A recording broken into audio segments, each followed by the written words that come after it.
ബത്തേരി കിച്ചണിൻ്റെ ഇന്നത്തെ വീഡിയോയിലേക്ക് എല്ലാവർക്കും സ്വാഗതം. ഇന്നത്തെ നമ്മുടെ വീഡിയോ നമ്മുടെ വീട്ടിലെ കുറച്ച് കാര്യങ്ങളൊക്കെ അടങ്ങിയിട്ടുള്ള വീഡിയോയാണ്. നമ്മുടെ വീഡിയോ ആദ്യമായിട്ട് കാണുന്ന കൂട്ടുകാർ വീഡിയോ കണ്ട് ഇഷ്ടമാവുകയാണെങ്കിൽ ദയവായി സബ്സ്ക്രൈബ് ചെയ്യാനും ലൈക്ക് ചെയ്യാനും ഷെയർ ചെയ്യാനും കമൻറ്റ് ചെയ്യാനും ഒന്നും മറന്നു പോകരുതേ. ഇന്നലെ രാത്രിയിൽ ബിരിയാണി ഉണ്ടാക്കിയിട്ടുണ്ടായിരുന്നേ. ആർഭാടങ്ങളൊന്നുമില്ലാത്ത ഒരു സിമ്പിൾ ബിരിയാണി ഉണ്ടാക്കാൻ വേണ്ടിയിട്ട് ഞാൻ ചിക്കൻ കഴുകി വെള്ളമൊക്കെ കളയാൻ വേണ്ടി വെച്ചിട്ടുണ്ടായിരുന്നു. അത് കഴിഞ്ഞിട്ട് കുക്കറിൽ കുറച്ച് വെള്ളവും ഉപ്പും മഞ്ഞളും എല്ലാം കൂടെ ചേർത്തിട്ട് ഒരു വിസിലടുപ്പിച്ചെടുത്തു. ചിക്കനകത്ത് വെള്ളം ഒഴിച്ച് വേവിക്കുന്നത് നമ്മൾ ചോറ് വെക്കാൻ വേണ്ടിയിട്ട് ആ വെള്ളം കേട്ടോ എടുക്കുന്നത്. അതുകൊണ്ട് അങ്ങനെ വെള്ളം ഒഴിച്ച് വേവിച്ചത്. അത് കഴിഞ്ഞിട്ട് വേറൊരു കുക്കറിലേക്ക് സൺഫ്ലവർ ഓയിലും നെയ്യും കൂടെ മിക്സ് ആക്കിയിട്ടുണ്ടായിരുന്നു. എണ്ണയൊക്കെ ചൂടായി വന്നപ്പോൾ അതിനകത്തേക്ക് സവാളയും പച്ചമുളക് നീളത്തിൽ കീറിയതും ഒക്കെ ചേർത്തിട്ട് നന്നായിട്ട് വഴറ്റിയെടുക്കുന്നുണ്ട്. കുറച്ച് ഉപ്പും കൂടെ ചേർത്ത് കൊടുത്തിട്ടുണ്ടായിരുന്നേ. അത് കഴിഞ്ഞ് ഈ പാത്രത്തിൽ ഞാൻ മസാലപ്പൊടികളൊക്കെ എടുക്കുക. ഒരു ശകലം ജാതിക്ക പൊടിച്ചതും കൂടെ ചേർക്കുമ്പോൾ ബിരിയാണിക്ക് നല്ല ടേസ്റ്റാണ് കേട്ടോ. അപ്പോൾ ജാതിക്ക തന്നെ മിക്സിയുടെ ജാറിലിട്ടാൽ പൊടിയത്തില്ലല്ലോ. അതുകൊണ്ട് ഞാൻ പെരിഞ്ജീരകവും ജാതിക്കയും കൂടെ ഒന്നിച്ച് പൊടിച്ച് വെച്ചിട്ടുണ്ടായിരുന്നു. പിന്നെ മുളക് പൊടി, മഞ്ഞൾ പൊടി, ആ പൊടികളൊക്കെ കുറച്ച് കുറച്ച് മതി. പിന്നെ ബിരിയാണി മസാല ഒരു 1.5 ടീസ്പൂണോളം എടുത്തിട്ടുണ്ടായിരുന്നു. എന്നിട്ട് ആ പൊടികളൊക്കെ ചേർത്ത് കൊടുക്കുവാണേ. സവാള നന്നായിട്ട് വഴന്ന് കഴിഞ്ഞപ്പോൾ ഞാൻ ഇഞ്ചിയും വെളുത്തുള്ളിയും ചതച്ച് ചേർത്തിട്ടുണ്ടായിരുന്നു കേട്ടോ. പിന്നെ നന്നായിട്ട് പഴുത്ത തക്കാളിയും ചേർത്തു. അത് കഴിഞ്ഞിട്ടാണ് പൊടികളൊക്കെ ചേർത്തത്. എന്നിട്ട് ഇതുപോലെ ചെറിയ തീയിൽ ഒരു 10 മിനിറ്റ് സിമ്മിൽ വെച്ചു കേട്ടോ. മസാല നന്നായിട്ട് വഴന്ന് കുഴഞ്ഞൊക്കെ വരുമ്പോഴാണ് കേട്ടോ മസാലയ്ക്ക് നല്ല ടേസ്റ്റ്. ഇനിയിപ്പോൾ കുക്കർ അടച്ച് വെക്കണ്ട, നമുക്കല്ലാതെ വഴറ്റിയെടുക്കാൻ സമയമുണ്ടെങ്കിൽ അങ്ങനെ തുറന്ന് വെച്ചിട്ട് തന്നെ വഴറ്റിയെടുത്താൽ മതി, കുറച്ച് സമയം എടുത്തിട്ട് കേട്ടോ. എനിക്കിപ്പോൾ ഇവിടെ രാത്രി ആയതുകൊണ്ട് എല്ലാവർക്കും ഭക്ഷണമൊക്കെ കൊടുക്കാനുള്ള തിരക്കൊക്കെ ആയതുകൊണ്ട് കേട്ടോ ഞാൻ ഒന്ന് കുക്കറിൻ്റെ വിസിലൊക്കെ വെച്ച് ഒരു 10 മിനിറ്റ് അങ്ങനെ സിമ്മിൽ ഇട്ടത് കേട്ടോ. ഇപ്പം ഞാൻ ഈ ചെയ്യുന്ന പോലെ തന്നെ വിറകടുപ്പിലും ചെയ്യാം. അത് കഴിഞ്ഞ് പിന്നെ ചിക്കൻ്റെ കഷ്ണങ്ങളൊക്കെ എടുത്ത് മാറ്റി ആ വെള്ളത്തിലേക്ക് അരി കഴുകി ഇട്ടിട്ടുണ്ട് കേട്ടോ. പിന്നെ ഒരു പകുതി സവാള കനം കുറച്ച് നീളത്തിലരിഞ്ഞത്, കറിവേപ്പില, പട്ട, ഗ്രാമ്പൂ, ഏലക്ക, ജാതിപത്രി, പിന്നെ കുറച്ച് ഉപ്പ് എല്ലാം ചേർത്ത് കൊടുക്കുന്നുണ്ട്. ഉപ്പ് ചേർക്കുമ്പോൾ പ്രത്യേകം ശ്രദ്ധിക്കണം. നമ്മൾ ഈ വെള്ളത്തിൽ ഉപ്പ് ചേർത്താണല്ലോ ചിക്കൻ വേവിച്ചത്. അതുകൊണ്ട് കുറച്ച് ചേർത്താൽ മതി. അപ്പോൾ വെള്ളത്തിൻ്റെ ടേസ്റ്റ് നമ്മൾ നോക്കുമ്പോൾ നമുക്കറിയാമല്ലോ ഉപ്പ് എത്രയും വേണമെന്ന്. പിന്നെ ഞാൻ നാരങ്ങാനീര് ഒഴിച്ച് കൊടുക്കുന്നുണ്ട്. നാരങ്ങയുടെ കുരുവൊക്കെ എടുത്ത് കളഞ്ഞിട്ട് കേട്ടോ നാരങ്ങാനീര് ഒഴിച്ച് കൊടുക്കണ്ടേ. അല്ലെങ്കിൽ ചോറ് കഴിക്കുമ്പോൾ ആ കുരു കടിച്ചാൽ ഒരു വല്ലാത്ത കയ്പ്പുണ്ടാവുമേ. എന്നിട്ട് നാരങ്ങയുടെ തൊണ്ടും ഇട്ട് കൊടുക്കുന്നുണ്ട്. ആ ഒരു നാരങ്ങയുടെ പകുതി തൊണ്ടിട്ടാൽ മതി, അതിൽ കൂടുതലൊന്നും വേണ്ട കേട്ടോ. അതിടുന്നതുകൊണ്ട് ഒരു അഴുക്ക് രുചിയോ കയ്പ്പ് രസമോ ചൊവയോ ഒന്നും വരത്തില്ല. നല്ല ടേസ്റ്റ് തന്നെയാണ് കേട്ടോ. നല്ല പഴുത്ത ഫ്രഷ് നാരങ്ങയുടെ തൊണ്ട കേട്ടോ ഇട്ട് കൊടുത്തതും പിഴിഞ്ഞെടുത്തതും ഒക്കെ അങ്ങനത്തെ തന്നെയാണ്. നമുക്കിത് കഴിക്കാൻ പറ്റത്തില്ല. നമ്മൾ ചോറൊക്കെ ആയി കഴിയുമ്പോൾ എടുത്ത് കളയും കേട്ടോ ചെയ്യുന്നത്. വെള്ളത്തിൽ നിന്ന് എടുത്തു വെച്ച ചിക്കൻ ഉണ്ടല്ലോ, അത് മസാലയിലേക്ക് ഇട്ടിട്ട് നന്നായിട്ട് ഇളക്കി യോജിപ്പിക്കുന്നുണ്ട്. മസാലയിൽ ഞാൻ കറിവേപ്പിലയൊക്കെ ഇട്ട് കൊടുത്തിട്ടുണ്ടായിരുന്നു കേട്ടോ. അത് കഴിഞ്ഞ് പിന്നെ മല്ലിയില, പുതിനയില ഒക്കെ ചേർത്ത് കൊടുക്കുന്നുണ്ട്. തക്കാളിക്ക് നല്ല പുളിയുള്ളതായതുകൊണ്ട് തൈര് ചേർത്തിട്ടില്ല. തൈര് വേണമെങ്കിൽ ചേർക്കാം കേട്ടോ. ഇങ്ങനെ ബിരിയാണി വെക്കുമ്പോൾ പച്ചമുളക് ചതച്ച് ചേർക്കരുതേ, ഇങ്ങനെ കീറിയിടുക ചെയ്യുന്നത്. നമുക്ക് എത്ര എരിവ് വേണോ അതിനനുസരിച്ച് പച്ചമുളക് കീറിയിട്ട് കൊടുക്കാം. കുരുമുളക് പൊടിയൊക്കെ ചേർത്ത് കൊടുക്കാം കേട്ടോ. ഞാൻ കുരുമുളക് പൊടി ചേർത്തിട്ടുണ്ടായിരുന്നു, ഞാൻ പറയാൻ മറന്നുപോയതാണ്. എന്നിട്ട് ചോറൊക്കെ വെന്തിട്ടുണ്ടായിരുന്നു കുക്കറിൽ. എന്നിട്ട് നന്നായിട്ടൊന്ന് ചോറ് ഇളക്കി യോജിപ്പിച്ചൊക്കെ എടുത്തു. എന്നിട്ട് ഇതാ ബിരിയാണി ഇതുപോലെയാണ് വിളമ്പുന്നത്. കുക്കറിലെ ചോറ് ഇളക്കി യോജിപ്പിച്ച സമയത്ത് ഞാൻ കുറച്ച് നെയ്യും കൂടെ ചേർത്ത് കൊടുത്തിട്ടാണ് കേട്ടോ ഇളക്കി യോജിപ്പിച്ചൊക്കെ എടുത്ത്. അപ്പോൾ ഈ ബിരിയാണി വെക്കുമ്പോൾ ശ്രദ്ധിക്കേണ്ട രണ്ടേ രണ്ട് കാര്യം എന്നാന്ന് ചോദിച്ചാൽ, ഇറച്ചി നല്ല നെയ്യുള്ളതായിരിക്കണം. ബീഫ് കൊണ്ടും ചിക്കൻ കൊണ്ടും നമുക്കിതുപോലെ വെക്കാം. നല്ല നെയ്യുള്ള ഇറച്ചിയായിരിക്കണം. പിന്നെ നല്ല മണമുള്ള റൈസും ആയിരിക്കണം കേട്ടോ. ചില അരിയൊക്കെ നമ്മൾ മേടിച്ച് നമ്മുടെ വീട്ടിൽ കൊണ്ട് വെക്കുമ്പോൾ തന്നെ ഒരു ബിരിയാണിയുടെ മണം വരത്തില്ലേ, അതുപോലെയുള്ള അരി കൊണ്ട് വെക്കുമ്പോഴാണ് കേട്ടോ ടേസ്റ്റ്. പിന്നെ പിറ്റേ ദിവസമൊക്കെ ആകുമ്പോഴത്തേക്ക് നല്ല ടേസ്റ്റ് കേട്ടോ ഈ ഒരു ബിരിയാണിക്ക്. നമ്മളിവിടെ ബിരിയാണി ഉണ്ടാക്കുമ്പോൾ പൊതുവേ സവാള, അണ്ടിപ്പരിപ്പ്, മുന്തിരി ഒന്നും വറുത്ത് ഇടാറില്ല കേട്ടോ. അത് കഴിക്കുമ്പോൾ ഒരു മതിരിപ്പ് വരാറില്ലേ, അതിവിടെ ഇഷ്ടമല്ലാത്തതുകൊണ്ട് അത് ഇടാത്ത കേട്ടോ. അതൊക്കെ ഇഷ്ടമാണെങ്കിൽ അതൊക്കെ ചേർത്ത് കൊടുക്കാം. നമ്മൾ ഇറച്ചി വറുത്തിട്ടും ദം ചെയ്തിട്ടും ഒക്കെ ബിരിയാണി ഉണ്ടാക്കുമല്ലോ, ആ ഒരു ടേസ്റ്റ് അല്ല ഈ ബിരിയാണിക്ക്. എന്നാൽ നല്ലൊരു ഒരു പ്രത്യേക ടേസ്റ്റ് കേട്ടോ. അതെന്നാന്ന് പറയാൻ അറിയത്തില്ല, ഒരു പ്രത്യേക ടേസ്റ്റാണ് ഈ ഒരു ബിരിയാണിക്ക്. വല്യമ്മച്ചി ഇവിടെ വന്ന സമയത്തെ അമ്മച്ചി ചിക്കൻ കഴിക്കത്തില്ല, ബീഫ് കൊണ്ട് ഇതുപോലെ ബിരിയാണി ഉണ്ടാക്കി കൊടുത്തിട്ടുണ്ടായിരുന്നു കേട്ടോ. അമ്മച്ചിക്ക് അങ്ങനെ ഒരുമാതിരിപ്പെട്ട സാധനമൊന്നും ഇഷ്ടപ്പെടുന്ന കൂട്ടത്തിൽപ്പെട്ട ആളല്ല. അമ്മച്ചിക്ക് അങ്ങനെ ഉണ്ടാക്കി കൊടുത്ത ബിരിയാണി ഭയങ്കരമായിട്ട് ഇഷ്ടപ്പെട്ടിട്ടുണ്ടായിരുന്നു കേട്ടോ. ഇന്ന് രാവിലത്തെ വീഡിയോ കേട്ടോ ഇത്. രാവിലെ ഇഡലിയും സാമ്പാറും ആയിരുന്നു. ബിരിയാണിയുടെ ബാക്കി ഉണ്ടായിരുന്നതൊക്കെ ചൂടാക്കി അതും ഉണ്ടായിരുന്നു കേട്ടോ. പിന്നെ സാമ്പാർ വെച്ചിട്ടുണ്ടായിരുന്നു. സാമ്പാർ ഉച്ചക്കത്തേക്കും രാത്രിക്കത്തേക്കും എല്ലാം കണക്കാക്കിയിട്ട് വെച്ചത് കേട്ടോ. പിന്നെ വഴുതനങ്ങ മെഴുക്കുരട്ടിയും വെച്ച് നമ്മുടെ ഇവിടെ ഉണ്ടായത് കേട്ടോ. വഴുതനങ്ങ ഇങ്ങനെ ഒരുപാട് മൂക്കാതെ ഇതുപോലെ പിഞ്ചിലേ പറിച്ചിട്ട് തോരനോ മെഴുക്കുരട്ടിയോ ഒക്കെ വെക്കുമ്പോൾ ഒരു പ്രത്യേക ടേസ്റ്റാണ് കേട്ടോ. അപ്പോൾ അങ്ങനെ വഴുതനങ്ങയൊക്കെ മെഴുക്കുരട്ടി വെച്ചിട്ടുണ്ടായിരുന്നു. കുഴഞ്ഞൊന്നും പോകാൻ നന്നായിട്ട് മെഴുക്കുരട്ടി വെക്കാൻ പറ്റും കേട്ടോ. വെള്ളത്തിലേക്കാണല്ലോ നമ്മൾ അരിഞ്ഞിടുന്നതേ. എന്നിട്ട് വെള്ളത്തിൽ നന്നായിട്ട് പിഴിഞ്ഞ് വാരിയെടുത്താൽ മതി. അന്നേരം നന്നായിട്ട് കുഴയാതെ തോരൻ വെക്കാനോ മെഴുക്കുരട്ടി വെക്കാനോ ഒക്കെ പറ്റും. അക്കു ഇനിയിപ്പോൾ എത്രാം ക്ലാസ്സിലേക്കാണെന്ന് നമ്മളോട് കുറച്ച് പേര് ചോദിച്ചിട്ടുണ്ടായിരുന്നേ. അവളിനിയിപ്പോൾ 9ാം ക്ലാസ്സിലേക്കാണ്. അപ്പോൾ അവളുടെ ബുക്കും പുസ്തകമൊക്കെ ആ ഒരു മേശയുടെ ഡ്രോയിലാട്ടോ വെക്കുന്നത്. അപ്പോൾ അവിടെയൊക്കെ ഒന്ന് അടുക്കി പറക്കുകയും വൃത്തിയാക്കുകയൊക്കെ ചെയ്യുന്നുണ്ട് അവൾ.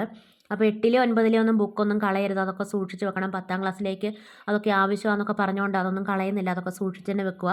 അക്കു 8ാം ക്ലാസ്സിൽ ടെക്സ്റ്റ് ബുക്കും പിന്നെ അവൾ എഴുതിയ നോട്ട് ബുക്കുകളൊക്കെ അവിടുന്ന് മാറ്റിയിട്ട് ഒരു ചാക്കിലൊക്കെ ആക്കി അലമാരിയിലൊക്കെ, പഴയ ഒരു അലമാരി പുറത്തിരിപ്പുണ്ടല്ലോ അതിനകത്ത് കൊണ്ട് വെക്കുക കേട്ടോ. ഇനിയിപ്പോൾ ഇതിനകത്ത് 9ാം ക്ലാസ്സിലെ ബുക്കും ടെസ്റ്റും ഒക്കെ വെക്കാനുണ്ടല്ലോ. ബിരിയാണിക്കുള്ള അരി കുക്കറിൽ 1 കപ്പ് അരിക്ക് 1.5 കപ്പ് വെള്ളം എന്ന കണക്കിലോട്ടോ ഞാൻ വെച്ചത്. ഞാൻ നേരത്തെ പറയാൻ മറന്നുപോയതാണ്. പിന്നെ വിസിലടിക്കാൻ വരുന്ന സമയത്ത് ഓഫാക്കിയിട്ട് ഫുൾ പ്രഷർ പോയി കഴിഞ്ഞിട്ട് തുറക്കും കേട്ടോ ചെയ്യുന്നത്.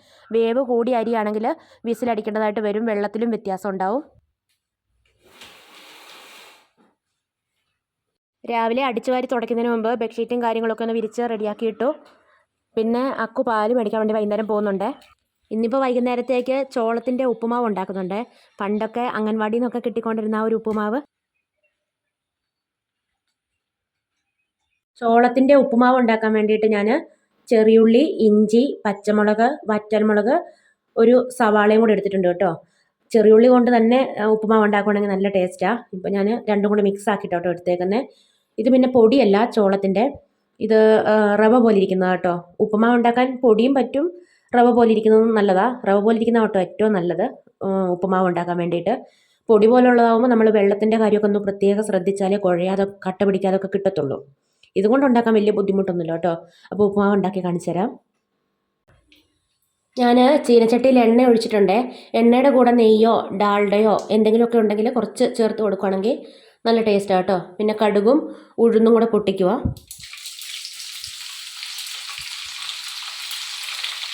ഇത് വറുത്ത ചോളത്തിൻ്റെ റവയാട്ടോ. ഇനിയിപ്പോൾ വറക്കാത്തതാണെങ്കിൽ ഒന്ന് വറുത്തെടുക്കണം. ചീനച്ചട്ടിയിൽ നമ്മൾ സാധാരണ റവ വറക്കിയല്ലോ ഉപ്പുമാവിനൊക്കെ, അതുപോലെ വറുത്തെടുക്കണം.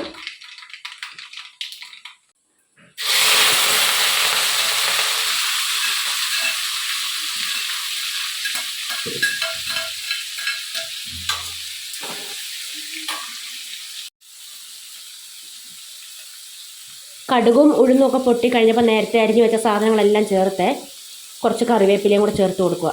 എന്നിട്ട് വഴറ്റിയെടുക്കാം. ഉപ്പിട്ട് കൊടുക്കുകയാണേ. ഞാൻ പിള്ളേർക്കൊക്കെ കഴിക്കേണ്ടതുകൊണ്ടേ പച്ചമുളക് ഇച്ചിരി വലുതായിട്ടോ ഇട്ടേക്കുന്നത്. കനം കുറച്ച് വട്ടത്തിൽ അരിഞ്ഞിട്ടാലും മതി. ഇതിപ്പോൾ ഞാൻ ഇച്ചിരി വലുതായിട്ട് അരിഞ്ഞിട്ടിട്ടുണ്ട്.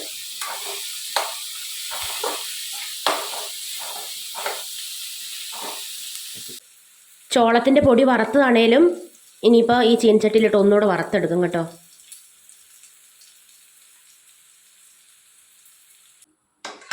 ഒരു മിനിറ്റ് ഒന്നിങ്ങനെ ഇളക്കി വറുത്തൊക്കെ എടുത്തേച്ച് നല്ല തിളച്ച വെള്ളം ഒഴിച്ച് വേവിച്ചെടുക്കും കേട്ടോ ചെയ്യുന്നത്. ഒരു 15 മിനിറ്റ് വേണം വെന്ത് വരാൻ വേണ്ടിയിട്ട്.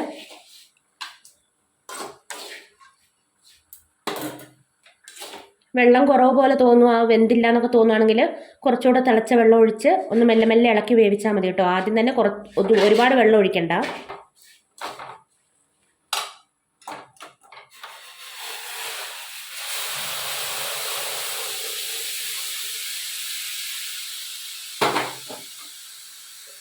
ഇത് മൊത്തത്തിലൊന്ന് മുങ്ങി നിൽക്കുന്ന പരുവത്തിലാട്ടോ ഞാനിപ്പോൾ വെള്ളം ഒഴിച്ചേക്കുന്നത്. എന്നിട്ട് ചെറിയ തീയിലാക്കി വേവിച്ചെടുക്കാം. ലാസ്റ്റ് ഞാൻ കുറച്ച് തേങ്ങയും കൂടെ ചിരണ്ടിയിട്ടിട്ടുണ്ട്. ഉപ്പുമാവൊക്കെ റെഡി ആയിട്ടുണ്ട്.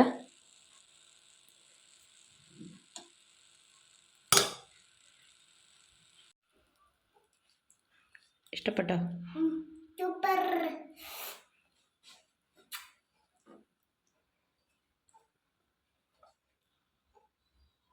തിന്നു.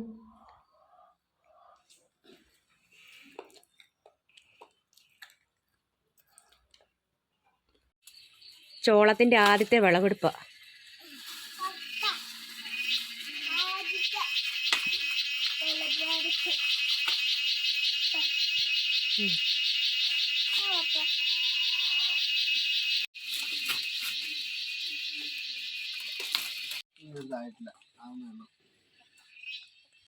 ചോളമൊക്കെ പറിച്ചിട്ട് പൊളിച്ചെടുക്കും കേട്ടോ. അപ്പോൾ നമ്മുടെ വീട്ടിൽ ആദ്യമായിട്ട് വളമൊന്നും ഇടാതെ ഉണ്ടായതാട്ടോ.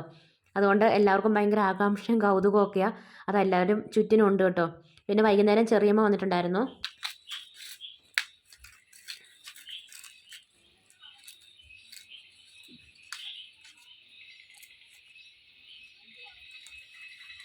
ഇന്നത്തെ നമ്മുടെ വീഡിയോയും വിശേഷങ്ങളും ഇവിടെ നിർത്തുകയാണ്. വീഡിയോ കണ്ട് ഇഷ്ടമാവുകയാണെങ്കിൽ ദയവായി സബ്സ്ക്രൈബ് ചെയ്യാനും ലൈക്ക് ചെയ്യാനും ഷെയർ ചെയ്യാനും കമൻറ്റ് ചെയ്യാനൊന്നും മറന്നു പോകരുതേ. നാളെ പുതിയൊരു വീഡിയോയുമായി നമുക്ക് വീണ്ടും കണ്ടുമുട്ടാം.